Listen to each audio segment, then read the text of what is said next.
Soy Fernando Díaz Villanueva, hoy es 31 de mayo de 2017 y esto es La Contracrónica.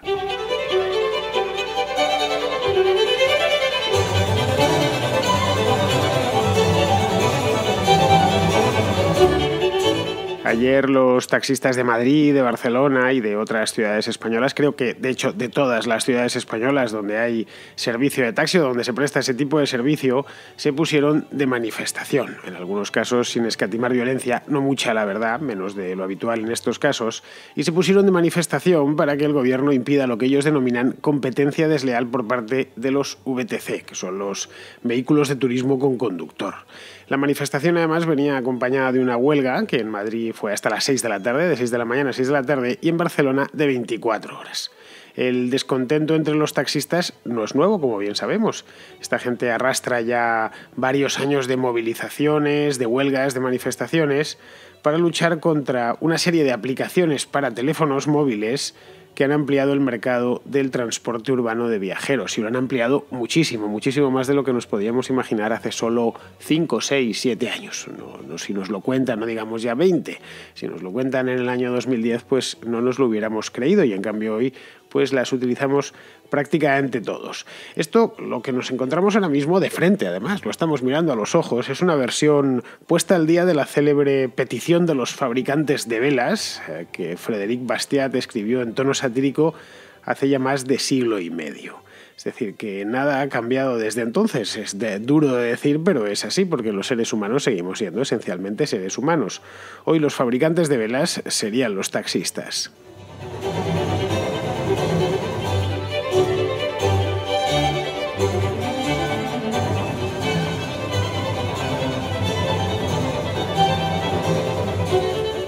Lo más llamativo ayer en Madrid y Barcelona, que son las dos principales ciudades del país y por lo tanto las dos ciudades en las que más gente se mueve de un sitio a otro, es que no pasó nada. Eso es lo más llamativo. Vamos, nada, absolutamente nada. Nada más allá de la ruidosa manifestación que al menos en Madrid tuvo lugar en el Paseo del Prado, de Atocha a Cibeles, durante las horas centrales del día, creo que fue entre las 12 y las 2 aproximadamente, y que todos los medios de comunicación ya dieron buena cuenta de esta manifestación en las portadas de los periódicos, telediarios y demás. Creo que hemos tenido oportunidad de verla, aunque sea solo una captura, prácticamente todos los españoles. La ciudad, por lo demás, se siguió moviendo sin problemas, como si tal cosa. Yo mismo circulé por el centro sin encontrar grandes atascos ni más tráfico de lo habitual. Todo lo contrario. Por la mañana incluso hasta percibí que el tráfico era menos pesado. En Madrid hay como 15.000 taxis y si salen de la calle todos de golpe, pues se tiene que notar. Y efectivamente ayer por la mañana se notaba que había un poco menos. No sé vosotros, pero yo desde luego lo noté o lo percibí de esta manera cuando andaba por varias calles, insisto, muy céntricas, y se notaba como que el tráfico iba un poquitín más fluido. Pero vamos, por lo demás, la cosa funcionaba como si no hubiese ninguna huelga. Cuando hay huelga de metro, por ejemplo, se nota bastante más que si hay una huelga de taxi. Bien, algo tan elemental creo que lo hemos visto todos, que no es cosa mía, que lo hemos visto los madrileños, los barceloneses, los sevillanos, los bilbaínos, es decir, todos los españoles a raíz de esta huelga, y es que las ciudades se seguían moviendo sin problemas. El taxi, a fin de cuentas, no es más que otro medio de transporte en la ciudad. Ni el mejor, ni el peor, ni el más cómodo, ni el más incómodo, es otro medio de transporte. Es decir, para ir de un sitio a otro, por lo menos en Madrid, pues puedes hacerlo andando, puedes hacerlo en bicicleta, puedes hacerlo en moto, puedes hacerlo en bus, por supuesto, puedes ir en coche, puedes ir en coche compartido, estos nuevos que han salido ahora y que se están empleando tanto, estos smart pequeñitos. Puedes hacerlo en metro, puedes hacerlo en ferrocarril de cercanías. Bueno, y si vas a la casa de campo incluso puedes hacerlo en teleférico. Es decir, fijaos la cantidad de modos de transporte, y no podemos hacerlo en barco porque no hay canales, que si hubiese canales también lo podemos. En Ámsterdam o en Copenhague también lo podríamos hacer en barco o en barca. Lo podemos también hacer en taxi, obviamente, que es cómodo pero un poco caro. Esa es la verdad. De ahí que el taxi solo lo coja habitualmente, quiero decir, la gente con posibles. Nadie va todos los días y vuelve del trabajo en taxi, a no ser pues que le vaya realmente bien en la vida y pueda pagarse las dos carreras. O realmente coja el taxi para ir a un lugar muy cercano a su casa, que en ese caso, bueno, pues, la carrera no va a ser muy cara. Pero estamos hablando, nadie puede pagar 20 o 30 o 40 euros de carrera diarios. De que el taxi sea no voy a decir un medio de lujo, medio de transporte de lujo, pero sí, de todos estos modos de transporte de los que he hablado, está en la parte alta de la tabla. Pues bien, hace unos años, en estas existían todos estos medios de transporte, y hace unos años aparecieron una serie de aplicaciones. Uber y Cabify son probablemente, son las más famosas de todas ellas. Muchos de vosotros tendréis una de ellas o incluso las dos, que permitían poner en contacto telemático, obviamente, son aplicaciones a través de la red 4G de las operadoras móviles, permitían poner en contacto a propietarios de automóviles privados, es decir, la oferta, y gente que quiere ir de un lado a otro, es decir, la demanda. Ya está, porque en el transporte, no ya por ciudades, sino por todas partes, hay una persona que se quiere mover y otro que quiere facilitar el movimiento, ya sea poniendo un tren, poniendo un avión, poniendo un taxi o poniendo, un autobús. Entonces, en este caso lo que permitía era eso: yo tengo un coche, voy de aquí de A a B todos los días y puedo llevar más gente. Y si le puedo cobrar, pues mejor para mí y mejor para él, porque se lo voy a hacer a un coste inferior al de otros medios de transporte parecidos, en este caso el taxi. Bien, esto todo sucedió en torno al año, yo recuerdo, 2013-2014 más o menos. Aproximadamente en torno a 3-4 años, una cosa así. Y los gremios del taxi de toda España saltaron como resortes, no sé si os acordáis, yo me acuerdo a la perfección. Es intrusismo, decían. La primera cosa, ¿no? Es que son intrusos que han entrado, gente que no... que llega aquí cualquiera y se pone a llevar gente de un lado a otro, gente de otra manera se montaría en taxi. Es decir, que nos están quitando clientes, venían a decir una cosa así.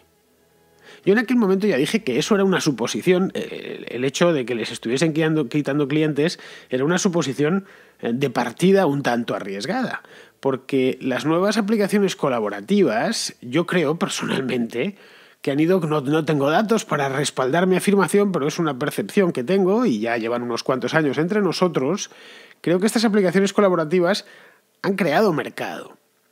Es decir, gente que nunca había pedido un taxi en su vida porque le parecía algo a lo que no podía acceder porque eran muy caros, pues sí empleaba Uber por su comodidad y por su precio, obviamente.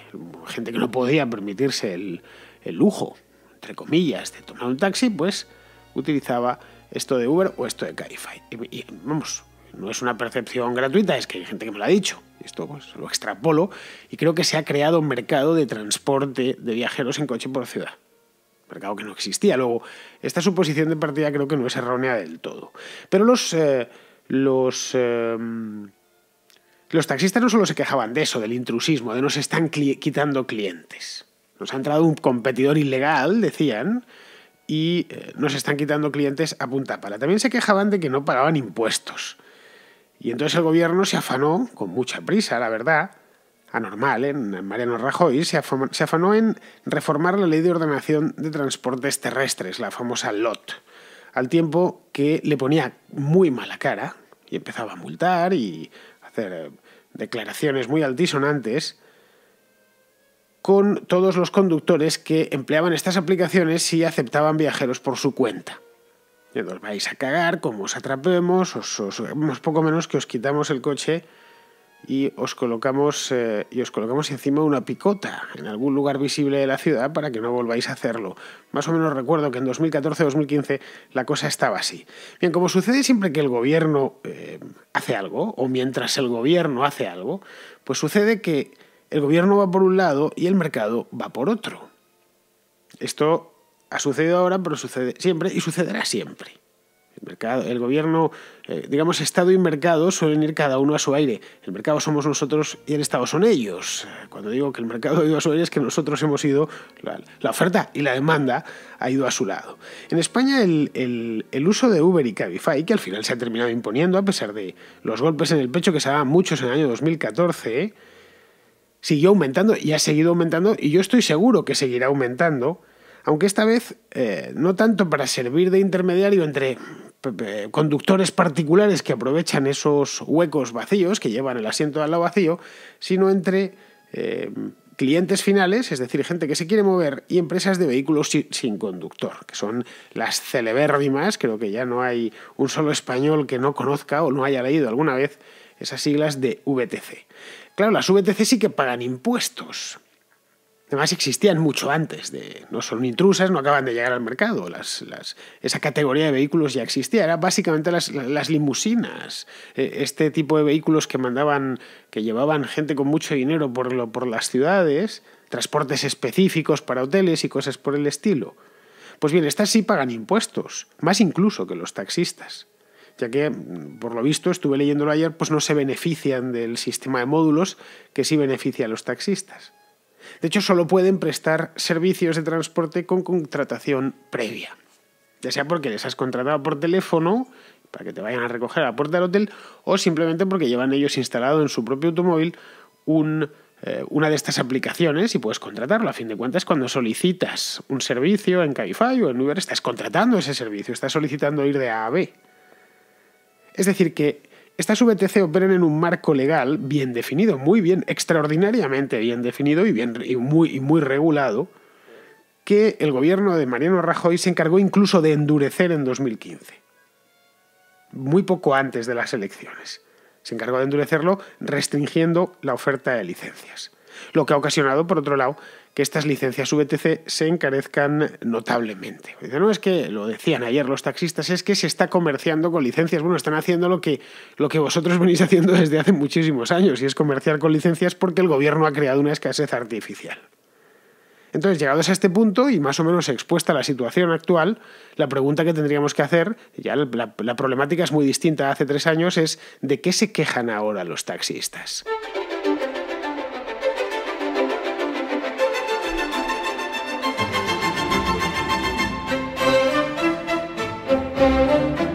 Pues los taxistas básicamente se quejan de que hay demasiadas licencias VTC, demasiadas licencias de vehículos de turismo sin conductor.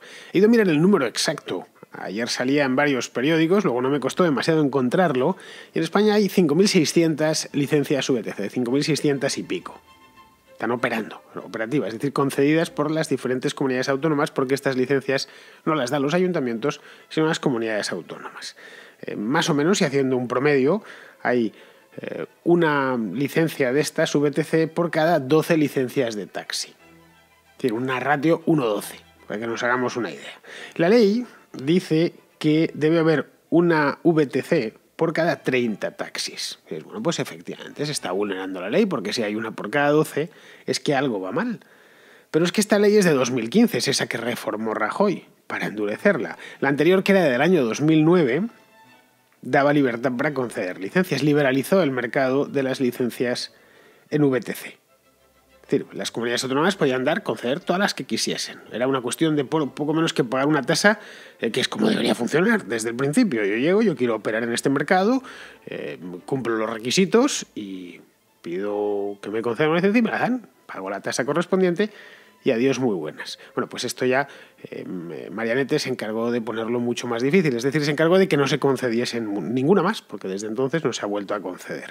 Es decir, que la mayor parte de las licencias que están operando ahí en España se concedieron entre el año 2009 y el año 2015, entre esa reforma liberalizadora que hizo Zapatero y la reforma restrictiva que hizo Rajoy, para que veáis que muchas veces llamarse socialista no significa serlo en ciertas cosas, y otras veces, iba a decir, llamarse liberal, es que Rajoy nunca se llama liberal, entonces tampoco podemos, en este aspecto es plenamente sincero, no tiene nada en la cabeza más que estar en el poder, y nunca tendrá nada en la cabeza más que estar en el poder. Él consideraba que para permanecer más tiempo en el poder tenía que favorecer a los taxistas, y lo hizo así. Dijo, pues vamos a restringir de nuevo la concesión de licencias VTC. Bien, los taxistas quieren hoy por hoy que se retiren licencias VTC hasta que se alcance ese ratio 1:30. Lo que supondría, obviamente, pues retirar unas cuantas miles de licencias del mercado VTC. A pesar de que eso de 1:30 es una limitación 100% arbitraria, porque les dio por ahí en el momento en que lo pusieron. Simplemente. Que además no responde a ninguna demanda más que la demanda propia de los taxistas, que podían bien decir, ¿y por qué no 1,40 o 1,15 o 1,100 o 1,40 millones y que solo hubiera un vehículo VTC en todo el país y que anduvieran peleándose por él los hoteles de media España? Es decir, a ver si me entendéis, que se puso así porque no hay ninguna razón objetiva. Y esto a Mariano Rajoy pues le pareció bien. El reglamento este rajoyano de 2015, que es, ya digo, un producto electoralista concebido para no malquistarse con el sector del taxi, que es un sector por lo demás muy organizado y muy activo y muy activista, es un disparate, lo cojamos por donde lo cojamos. Es un disparate que reduce de manera deliberada, además, sin ningún tipo de complejos, la competencia en este mercado en concreto y fomenta un monopolio en el sector del transporte urbano de viajeros. Vamos, cosa que no se da en otros sectores, en casi ninguno, pero curiosamente en este sí. Quizá por eso mismo la Comisión Nacional de la Competencia pues requirió primero y llevó a los tribunales después al propio gobierno para que retirase esa reforma del reglamento. Lo requirió creo que en el año 2016, a principios, poco después de sacado el reglamento. Llamativa, bueno, pues que aquí realmente lo que está ahí, están ustedes desde el gobierno es fabricando un monopolio. Un monopolio por parte de los taxistas, lógicamente.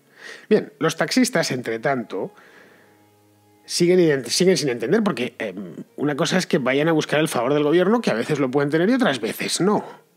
Es decir, pocos gremios han sido más maltratados o son más maltratados por la administración que el del taxi.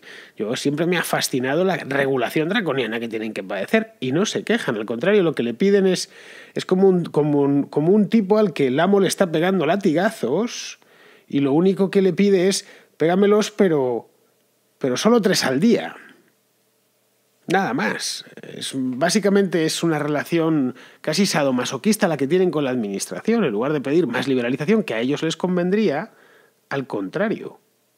Es decir, que siguen sin entender, como hace 2 años, como hace 3, como hace 4, que aplicaciones como Uber o como Cabify no son modas pasajeras para uso y disfrute de millennials adictos al móvil, que es lo que se pensaba al principio y de la manera en que las vendían era cosa de 3 años. Bueno, esto es una tontería de gente joven que tiene mucho tiempo libre y que les encanta estar todo el día aporreando la pantalla, pero donde esté levantar la mano desde la acera y coger un taxi, esa plástica no se va a cambiar nunca. Algunos te lo decían muy convencidos, allá por 2013, por ahí. Bueno, pues no es una moda pasajera ni muchísimo menos. Es decir, que Uber o Cabify han venido para quedarse. Bueno, y se han quedado. Y hoy las usan millones de personas, pero muchos millones, cientos de millones de personas en todo el mundo todos los días. Para esos desplazamientos urbanos en España se utiliza continuamente. Ha sido además una revolución muy reciente y la hemos podido ver delante de nuestros ojos. Quizá ya a nuestros hijos, no digamos ya a nuestros nietos, les parecerá parte del paisaje, pero no a nosotros que hemos visto cómo nacieron y cómo se implantaron. Pues bien, los taxistas, en lugar de aprovechar esta diversificación de servicios y precios, este soplo de aire fresco, que es lo que es, dentro de su propio negocio, en lugar de aprovechar todo esto para reciclarse y salir ganando, porque cuando se presenta cara a los cambios y uno innova y se recicla, generalmente sale ganando, entre otras cosas porque ellos llevan operando en este sector mucho más tiempo que los nuevos. Pues no, lo que le piden al gobierno es más intervención, le piden al gobierno más multas y que se cierre el mercado para ellos solos. Eso, la manifestación de ayer en Madrid era eso. Queremos este mercado solo para nosotros, el mercado de transporte de viajeros en ciudad, en automóvil, es nuestro y de nadie más. Aceptamos que existan unos pocos VTC, pero para unos servicios muy concretos que no nos hacen la competencia, como puede ser pues el traslado de un directivo de una multinacional que va del Hotel Intercontinental al aeropuerto. Eso sí, pero ese tipo no iba a coger un coche porque quiere ir poco menos que en una limusina, y nosotros no tenemos un servicio de limusinas, pero nada más. El resto, todo aquel que quiera moverse por Madrid, por Barcelona, por Valencia o por cualquier ciudad en coche, tendrá que hacerlo a través de nuestros coches. Y es para eso pedimos al gobierno que, pues eso, que privatice el sector entero. No sé, imaginaos que esto sucediese en el sector o en el negocio de las panaderías. Y creo que el pan es más importante que el transporte urbano de viajeros, sinceramente. Caray, no aceptaríamos un cártel de panaderos. Ni locos, ni atados. Pues ¿por qué tenemos que aceptarlo de taxistas? Esta es la pregunta. Y lo que quieren constituir, y llevan años en ello, ya lo tenían constituido, bueno, pues quieren que ese cártel permanezca y que las penas sean durísimas. Claro que aquí entraríamos en un terreno más espinoso. Dices, bueno, pues qué malos son, ¿por qué lo quieren hacer? Bueno, para explotar ese mercado es que va más allá. Porque si se liberaliza por completo este sector, ellos perderían lo más valioso que tienen, que no es el taxi, que debería serlo. Bueno, que es el capital más valioso, como el capital más valioso que tiene un fotógrafo es su cámara. De sobra, además. Bueno, el cristal de la cámara, los objetivos. Bueno, en el caso de un taxista, el capital más valioso que tiene no es su taxi, por muy nuevo que sea, estos que llevan ahora, los híbridos estos que son carísimos. Bueno, pues no es eso. Lo más valioso que tienen es la dichosa licencia, por la que en ciudades como Madrid se llegan a pagar 100.000, 120, 130.000 euros por transferirla. Claro, visto así es todavía más sangrante la cosa, porque están pidiendo limitar la competencia y monopolizar un mercado entero simplemente para salvaguardar su patrimonio. Es decir, no termino de entender bien cómo los políticos de todos los partidos los apoyan, incluido Podemos, que debería estar en contra de este tipo de cosas, porque es un servicio no para ricos, pero sí para quien se lo puede pagar, que no es todo el mundo. Ayer Pablo Iglesias, de hecho, salió a la manifestación y se llevó un huevazo. Salía con el del gremio, el taxi. Debió caer de milagro, hizo las delicias de todos los tuiteros. Esto nos viene a demostrar de cualquier manera que los partidos políticos van por un lado y la gente va por otro. Está a un extremo, como se pudo ver ayer, que en las ciudades la gente siguió a lo suyo. Es decir, que la calle habla un idioma muy distinto al de la política. Pero claro, la política es la que hace las leyes, a fin de cuentas. Por lo que yo personalmente no auguro nada bueno, como no lo auguré en 2014. Sabía que lo iban a hacer, o lo suponía, y efectivamente que iban a restringir esto, y lo restringieron. En fin, que los grupos organizados siempre y en toda circunstancia se imponen a los grupos desorganizados.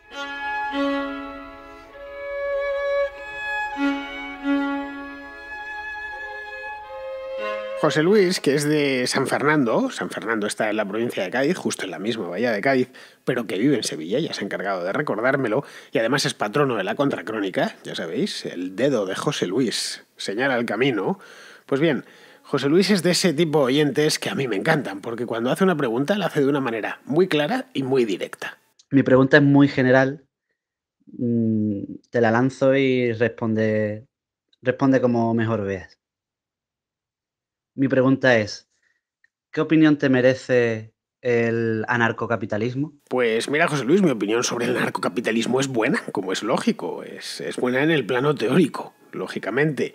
Pues, a ver, no es algo que me plantee, si nos lo planteamos de manera práctica ya la cosa cambia, ¿no? Es decir, a mí pensadores como Murray Rothbard pues siempre me gustaron mucho. Desde que era jovencito me llamaban la atención, su manera, su estilo, y me gusta, no lo voy a negar, me encanta, vamos, el anarcocapitalismo, como creo que a cualquier liberal que se diga a sí mismo liberal, pues es como son los guardianes de las esencias, pero el anarcocapitalismo no deja de ser un entorno hoy por hoy que exclusivamente se puede estudiar en los libros y es una buena fuente de ideas.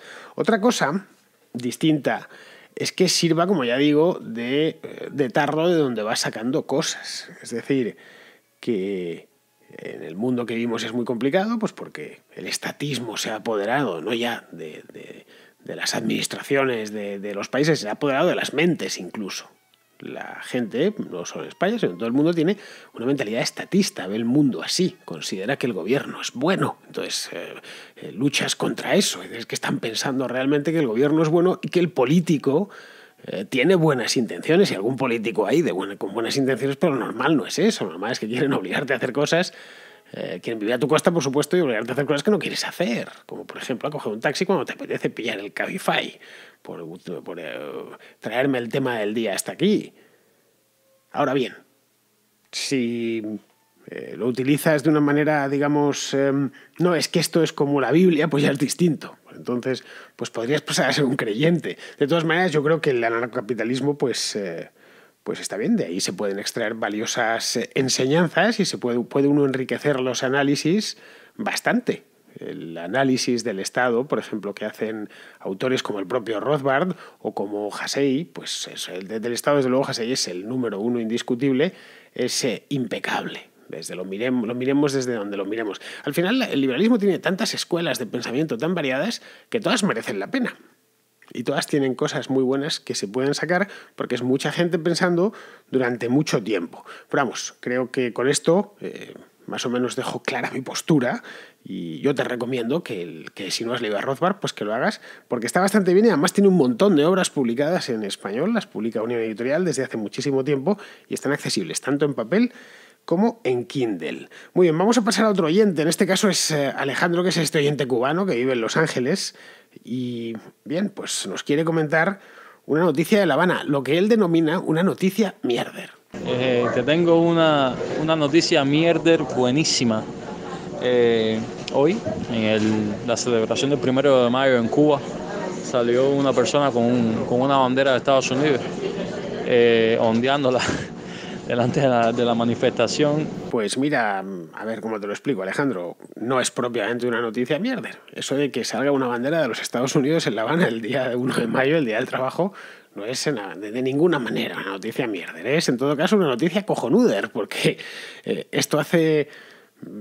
iba a decir 50 años. Esto hace 5 años podría haberle ocasionado un problema al que ondease en pleno Día del Trabajo una bandera de Estados Unidos, pues porque es la bandera del enemigo, ¿no? Por lo menos la bandera del enemigo de aquel régimen espantoso.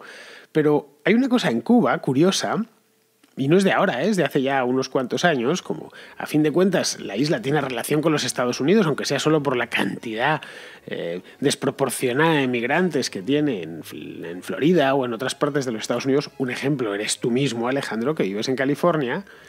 Estos expatriados envían continuamente, bueno, aparte de dólares, también envían productos. Muchas veces son camisetas con la bandera de Estados Unidos. De ahí que si ves fotos de hace ya años, no de ahora, del año 2004 o 2005, verás que hay cubanas y cubanos por la calle, en La Habana, en Santiago de Cuba, con la bandera de Estados Unidos paseándose. Bueno, ya sabes, en Cuba está paseando básicamente todo el mundo a todas horas tratando de resolver, pues los ves que se lo mandó un primo, un hermano que lo tiene viviendo en Fort Lauderdale y que le envió esa camiseta dentro de una caja pues para que no se muriese de hambre, eso con algo de comida y algunos dólares. Entonces, esto de utilizar banderas de Estados Unidos en Cuba es relativamente común, pero claro, tanto como ondearla abiertamente durante una celebración del Día del Trabajo, pues yo eso no lo había visto y me alegro que esté sucediendo y desde este momento le cuelgo la medalla de noticia cojonuder de la semana o del mes, porque todavía estamos en mayo. Muy bien, pues antes de irnos vamos a pasar con la pizarroteca, que hoy trata de lo de ayer, de Brasil, o mejor dicho, de la corrupción en Brasil. Poco sabemos sobre el sucesor de Ali Baba. Sí tenemos claro que tenía una catadura moral más que discutible y que todo lo que había en la cueva seguía sin ser suyo. En Brasil pasa algo similar. Independientemente del presidente que esté, Lula, Rousseff, Temer, el que llegue, tenemos las dos mismas cosas claras. Un cordial saludo de Pizarro. Pues queridos amigos, con esta nota final y sabia de Pizarro, que por cierto se llama Alejandro como nuestro oyente cubano, pues me voy a despedir de vosotros hasta mañana.